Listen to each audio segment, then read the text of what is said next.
Oi para você, aqui bancada tá na área, seu encontro semanal com as principais informações e debates sobre o futebol cearense. Depois de um clássico rei, meus amigos Armando e Washington, nada melhor do que estar aqui.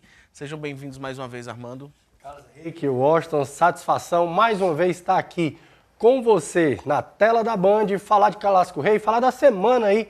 As coisas para Ceará e Fortaleza não foram muito bem no meio de semana, resultado ruim para todo mundo, e falar tudo que está por vir no final de semana. E aí, Wash?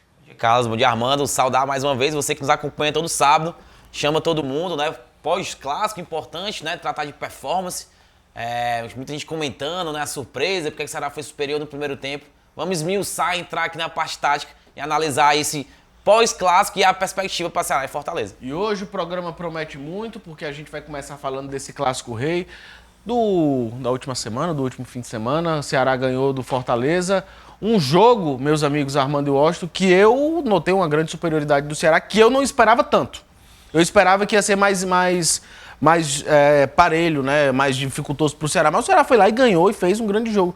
Como é que tu analisa, primeiro, Armando, a postura do mandante Fortaleza nesse duelo contra o Ceará?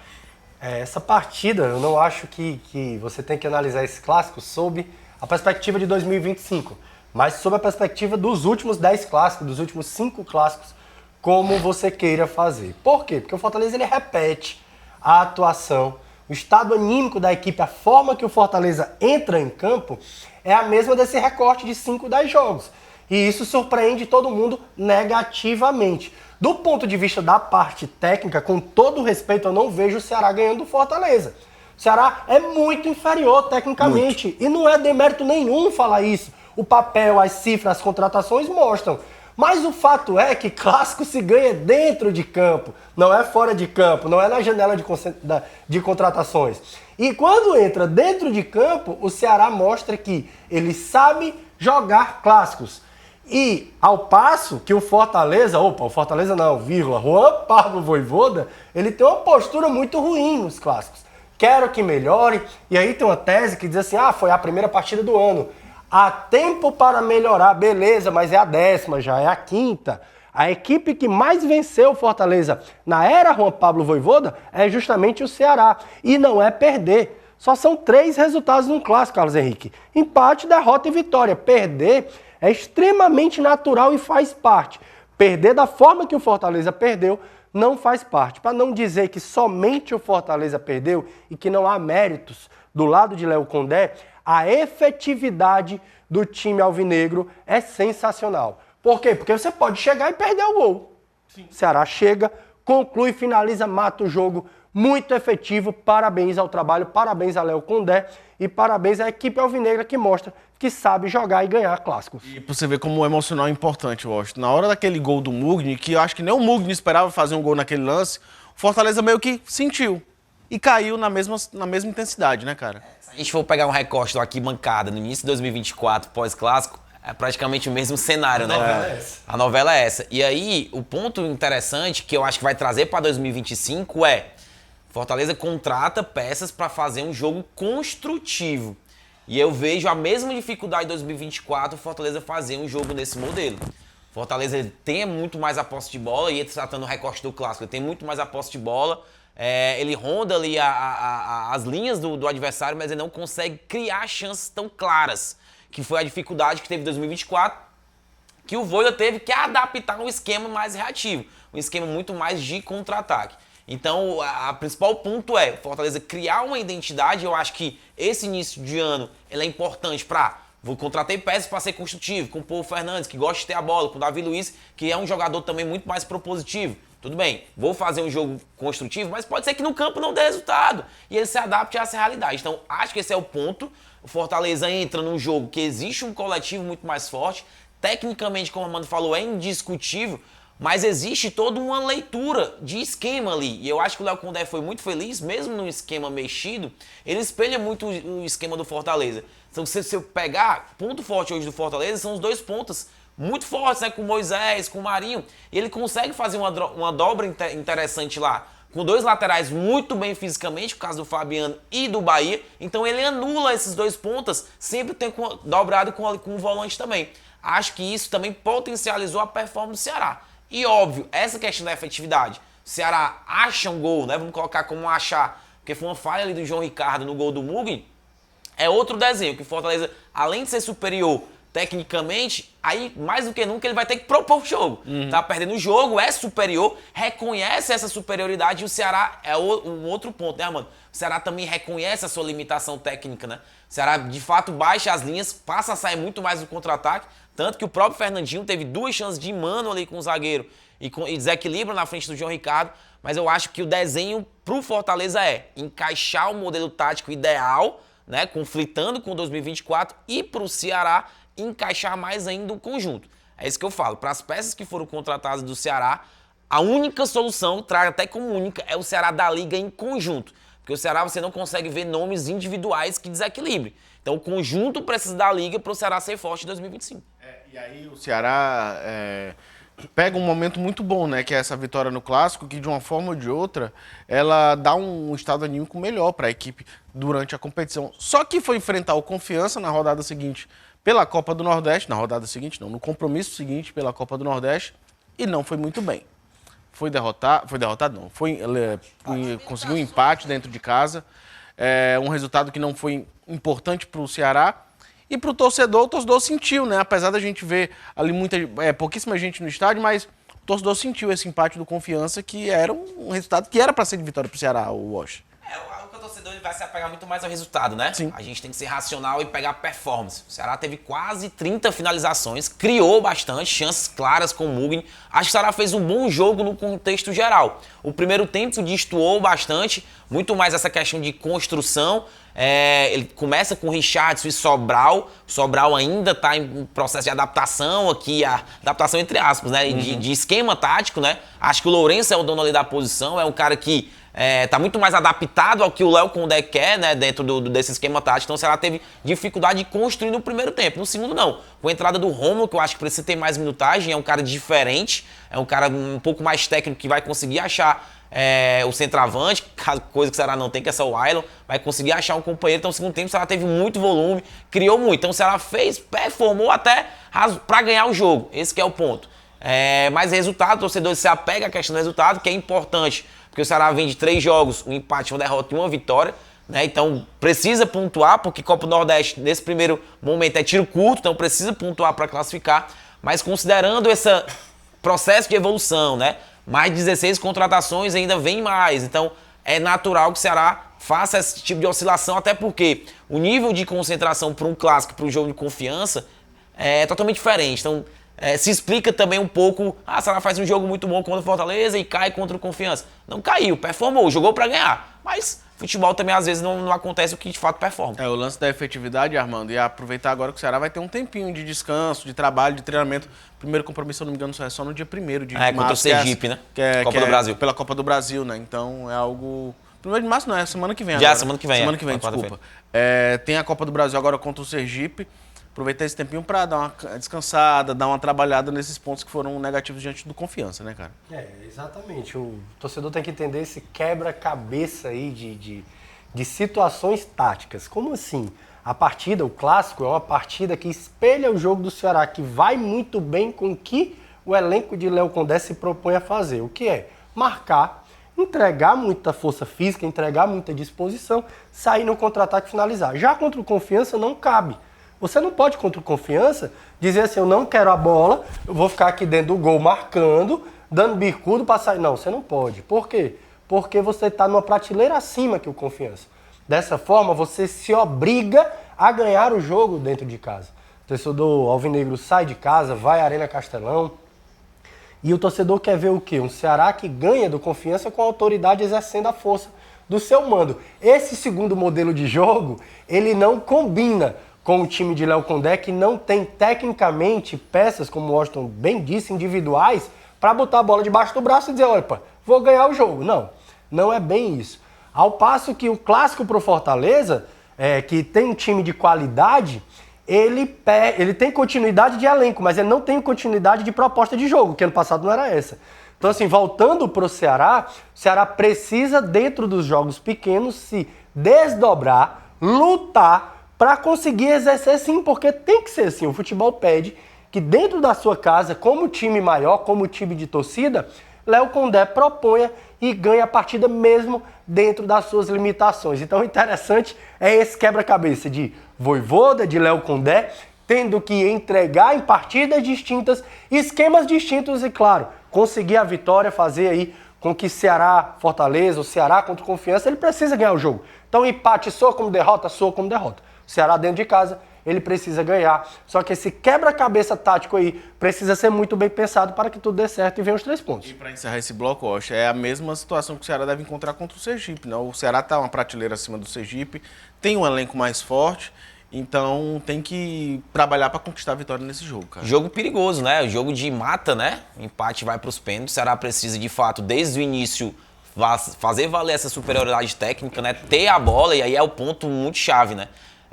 Hoje é uma interrogação, né? O Ceará vai ser um time propositivo ou não vai ser? As peças que foram contratadas para isso, eu enxergo novamente, repito. Ou o Ceará dá a liga nesse conjunto, ou o Ceará vai ter muita dificuldade de tentar a Série A registrar a temporada, né? Então, e contra o Sergipe não vai ser diferente. O Ceará vai precisar se expor um pouco mais, porque vai ter a bola, vai ter que subir um pouco mais as suas linhas, mas é isso. O Ceará é o favorito, mas numa competição como é a Copa do Brasil, que os times de nível técnico inferior conseguem surpreender, conseguem fazer um gol e fechar ali, né? Ou então levar para os pênaltis, é um jogo perigoso, mas importante para os cofres do clube, importante para a confiança também do elenco novo, totalmente formatado para esse ano, para aí sim ter uma sequência, e esse jogo do Sergipe é de suma importância. É isso, a gente fica por aqui, pelo menos nesse primeiro bloco, né? A gente volta daqui a pouquinho, porque tem muito assunto ainda para a gente debater aqui no Arquibancada. Tem Fortaleza, tem estreia de Davi Luiz, tem muita coisa interessante para você que nos acompanha aqui todos os sábados na tela da Band. A gente volta já já.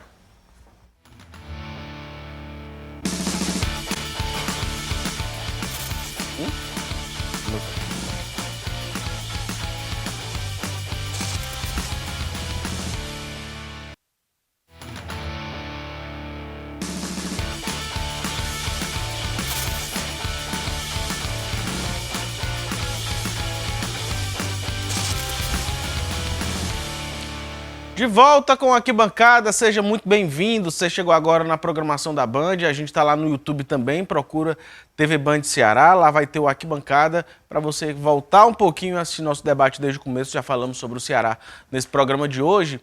Mas antes da gente falar sobre Fortaleza, vem aqui para geral com os meus amigos. Você lembra da brincadeira que a gente tinha na Praça do Ferreira, de entrevistar os torcedores e tudo? A gente retomou, só que de uma roupagem diferente. É uma parceria entre o Arquibancada e a Silveiras Club. O Armando foi lá, pegou esse desafio. Como é que foi? Conta essa experiência. Bem divertido. Tem coisa que não pode ir pro ar, porque a galera tem a parte de sem noção. Mas foi legal, foi divertido. Torcedor ali cobrando no pós-clássico. Pessoal do lado alvinegro muito feliz. Pessoal do lado tricolor revoltado, não podia ser diferente. Né? Na próxima a gente combina pro Washington aí pra ver como é que é legal, mas sente só essa resenha, um novo quadro aqui no Arquibancada. Joga Bonito, parceria do Arquibancada da Band com a Silveiras Club, você vai conferir agora.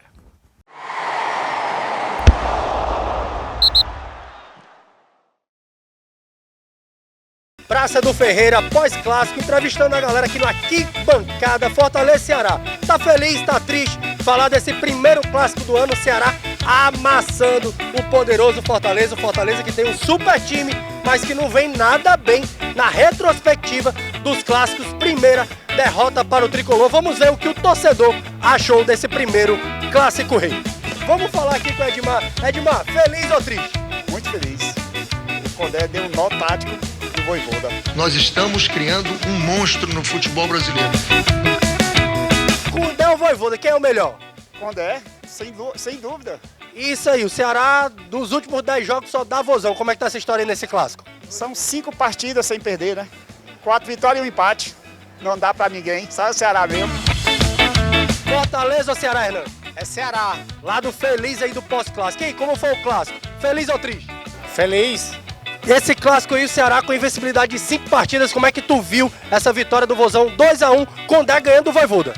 Rapaz, o treinamento, né, do técnico aí com força, os times aí, com os 11 aí, do técnico aí com força, que dá o resultado melhor, né? Fortaleza ou Ceará, Pedro? Fortaleza. E aí, tá feliz ou tá triste com esse clássico? Tá ótimo. Perdeu o jogo? Perdendo ou não, é nós do mesmo jeito. Libertadores só tem um. Só tem um. É isso aí. Não muda não. Francisco, pós-clássico, Fortaleza e Ceará. Rapaz, você tem 5 dedos na mão, são iguais? Não. Então se pronto, já respondi a minha pergunta.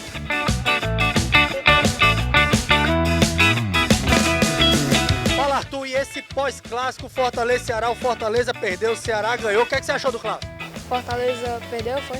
Fortaleza perdeu, foi? Achou injustiça. E é isso, né? Próxima vez tem que ganhar. Fortaleza perdeu, foi? Finalizando por aqui, mais uma arquibancada na Band. Ceará vencendo o primeiro clássico, 2-1, aqui na Praça do Ferreira. Bora, Vozão! Bora, Fortaleza!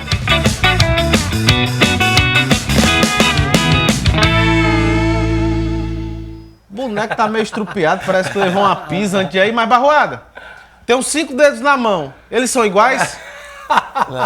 Eu não entendi então, isso, cara. Macho, é surreal. Esse é o Joga Bonito, semanalmente não, 2 vezes ao mês você vai conferir um episódio aqui no Arquibancada. Esse foi um episódio com torcedor, mas a gente vai ter episódios também com outras personalidades. Deixa um molhinho aí pra você ver durante a nossa programação. Corta pra geral. Gasguei aqui. Ave Maria, uma água pra mim. Porque a gente vai falar sobre a estreia do Davi Luiz, Fortaleza e Altos, Tricolor de Aço. Deixou pra estrear o Davi Luiz num campo horrível. Então, assim, e ao meu ver também não foi uma boa atuação do zagueiro. O que é que você acha, Armando? Como é que você viu? Primeiro falar um pouquinho do momento, a escolha pro Davi entrar em campo, né? Como eu sempre digo, é difícil a gente criticar Juan Pablo Vojvoda, tamanha a qualidade do trabalho do argentino. Porém, esse é um ponto que eu acho extremamente criticável. Não foi a melhor partida para ele estrear, não é o melhor campo ruim, um campo muito irregular, um campo que prejudica muito o Fortaleza e prejudica também o Altos. O Altos, que tem os atalhos do gramado, que conhece o gramado, chegava com mais facilidade que o Fortaleza, mas na hora de finalizar embarcou a bola várias vezes, não por deficiência técnica dos atletas, mas pela dificuldade do gramado, pela irregularidade ali do estádio piauiense. O Davi merecia estrear nesse campo? Não, não merecia. Merecia estar diante do torcedor do Fortaleza, diante da imprensa cearense. Eu acho que merecia um cuidado, um trato muito melhor para a estreia. Vojvoda tem ali o seu ponto, a sua filosofia de trabalho, que quer passar para o elenco que ele é mais um, que ele só é mais um, e eu acho que não é bem assim. Ele não é mais um. É um atleta de Copa do Mundo, é um atleta de Champions League, é um atleta que tem o respeito do elenco, com certeza. Falo isso com toda a convicção. Todo elenco tricolor respeita sim o Davi Luiz. A gente pode citar, Carlos Henrique, que ele, no passe dele, que é um passe muito qualificado mesmo, na estreia contra o Altos, ele tocava a bola, deixava o companheiro numa situação de extremamente confortável para jogar. E na hora que ele passava a bola, Washington, que ele via o seu companheiro um pouquinho marcado, ele apontava, ali. Todas as vezes que o atleta apontou, foi o lugar que o seu companheiro optou por fazer o passe. Ou seja, ele orienta, os caras fazem questão de obedecer. Então acho que o Vojvoda não vai bem quando coloca o Davi para estrear contra o Altos. A estreia dele, acho, dentro do contexto, Carlos Henrique, uma boa estreia, bom passe, progressão com a bola, noção de profundidade, vai, quando a marcação adversária deixa, ele vai ali até o campo de ataque, deu uma assistência de gol pro Lucero, assistência de gol, faz o gol, Lucero. Lucero num momento muito ruim, domina a bola sozinho na pequena área, chuta para fora, mas ali era uma assistência de gol. E aí a parte de ritmo de jogo, de velocidade, que eu acho que é a parte que marcou daquele contra-ataque, que o Tinga erra, é muito importante dizer, eu vi a galera do caça-clique aí, o Davi deu gol. Davi não deu gol, Tinga erra, deixa a defesa ali de uma forma totalmente despreparada, o Gaston estava fora de posicionamento, teve que dar um pique numa diagonal absurdo, o Davi fora de posicionamento, o Tinga erra, não consegue, então marcou ali aquele contra-ataque, mas não acho que ele tenha ido mal. Gaston Ávila também demonstrou ali boas qualidades no pouco que dá para analisar. O Davi Luiz, dentro do que deu para se analisar também, muito técnico, como a gente já esperava, muito propositivo, como a gente já esperava, foi bem, mas o Fortaleza não pode perder para o Altos. É uma derrota normal? Acredito que sim, faz parte do início de temporada. Mas quando você coloca na prateleira as duas equipes, eu acho que o resultado ruim, Washington, tinha que ser um empate. Empata, é ruim do mesmo jeito, tu não pode tomar 2 gols do Altos, o João Ricardo erra mais uma vez, então acho que é uma derrota que fica marcada por Tinga e João Ricardo, do jeito que a gente dá o bicho ali pro Mugni, né, no clássico, vamos dar o bicho aí negativo, digamos assim, pra Tinga e pra João Ricardo contra a equipe de Francisco Diá, que não tem nada a ver com isso. Não tem nada a ver com isso. Ganhou seus 3 pontinhos. E eu acho, assim, o que o torcedor tá questionando muito é esse bote errado do Davi Luiz no gol do Rodrigão. Você vê que a defesa fica despreparada, né, ali sem ninguém. Aí o Davi Luiz vai lá, dá o corte, dá o bote errado. E aí faz o gol. É uma coisa questionável também por parte do torcedor. Mas é natural. Se a gente for pegar um corte, quando a gente faz a análise da vinda do Davi Luiz aqui, que é que nós comentávamos. Se você for esperar, porque o Davi Luiz corra pra trás, corra em progressão de velocidade com o atacante com o ponta, ele vai ter dificuldade, porque a característica devido à explosão física que ele não tem. Então o Davi vai ser um zagueiro muito mais posicionado, com a bola no pé, um zagueiro construtivo, que aí eu acho que é isso que deve ser analisado. Né? Eu acho que o torcedor, ele pega a situação do gol específico, né, Armando? Mas se você analisar o conjunto do jogo, o Davi Luiz ele tem uma postura diferente de todos os zagueiros. Né? Ele chama a bola, ele orienta sem a bola, ele vai quebrar um passe de linha na qual o volante deveria fazer isso, mas você já pode começar com a primeira linha fazendo quebrando essa linha. Então, se você conseguir extrair isso do Davi, você vai ter um baita jogador. Agora, você vê o Tinga, né? Um erro desproporcional ali no meio de campo, dando um contra-ataque. O Davi já fora da posição, como o Armando falou, correndo para trás, aí você vai ter o pior do Davi Luiz. É um fato. O que é o ponto que eu acho importante analisar? Parece, se a gente for pegar pré-jogo, Armando, que o Voivoda da comissão não analisou o time do Altos e toda a conjectura que é o campo, que é o jogo. Por quê?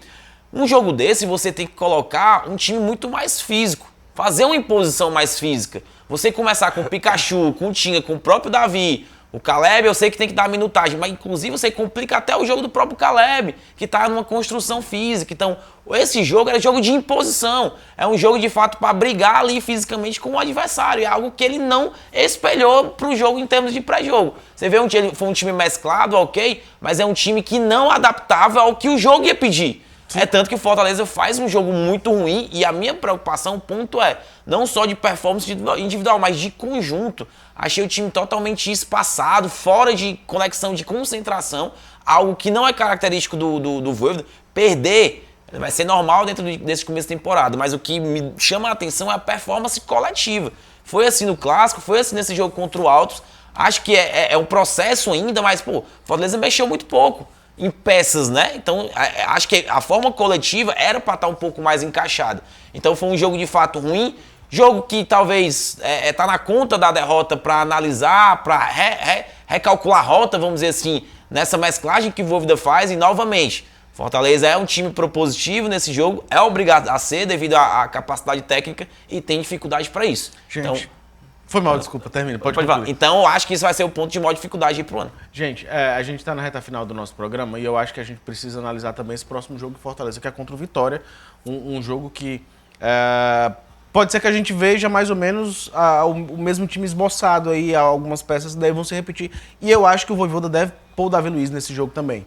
Então, assim, o que é que você espera, Armando, rapidinho desse jogo contra o Vitória? Jogo importante pro Lion também. Eu querendo fazer a minha culpa aqui, tanto de Condé quanto de Juan Pablo Voivoda, eu acho que o Clássico... Eu tô querendo defender aqui o indefensável. O Clássico, como a partida principal, ele entrega tudo ali. Sim. E depois ele tenta mesclar de qualquer jeito, porque o Altos não é um grande time e acaba caindo nisso que o Washington fala. Não botar um time físico, botar um time muito técnico, dentro de uma partida que exige outra coisa. Eu acho que aí é o início da lambança. E aí, Osh, o que é que você espera do Vitória? Não acho que ele vai com o Davi contra o Vitória, tá? Eu acho que ele vai, de fato, com o Kusevich ali, né? Com o time que ele tem testado mais, que é o time do Clássico. Jogo difícil, né, cara? Jogo de Série A, mas eu acho que é um jogo que encaixa e espelha mais para uma proposta do Fortaleza. E aí isso pode ser importante pro Fortaleza, uma vitória até para jogar esse Caé para fora depois do Clássico, né? 2 derrotas seguidas, o que, de uma forma ou de outra, a gente sabe como é que é o emocional, que a gente falou ainda há pouco, pode impactar no decorrer da temporada, né, cara? Exatamente. Fortaleza, ele tenta trabalhar essas 2 derrotas, como não há crise, está dentro da normalidade, também acho que está dentro da normalidade, mas não pode de jeito nenhum ir para a terceira, ou um revés, até um empate. Por quê? Porque aí já vai começar a caracterizar um momento ruim, ao invés de algo pontual dentro da competição. O que a gente pode dizer de placar, Armando e Walsh, desse jogo, e depois a gente volta pro Ceará também. O que é que você espera? Espera uma vitória do Fortaleza? Cara, eu vou de 2-1 Fortaleza, 2-1 Fortaleza contra o Vitória. Acho que 1-0 Fortaleza, ganhando e performando bem. E voltando um pouquinho, Ceará e Sergipe, o que é que você espera? Cara, jogo difícil, jogo de mata, outra conjectura, viu? Eu vou de 1-0 Ceará. Chorado? É jogo difícil. Será passo dos pênaltis. Meu Deus do céu! Porque ele quer emoção, É isso. Esse é o Arquibancada. Volta aqui pra mim, porque, meus amigos, os caras querem emoção mesmo. Mas a gente vai analisar, vai observar, vai ver o que é que vai ter de Ceará e Fortaleza. E, claro, vamos trazer os resultados, as análises pra vocês no próximo fim de semana. E te prepara! Tem mais Joga Bonito, parceria com a Silveiras Clube aqui no Arquibancada. Um abraço, até mais, valeu. É nóis, o Arquibancada tá por aqui, tá também na tela da Band, tá no YouTube, tá em todo canto. Só seguir a gente por lá. Grande abraço.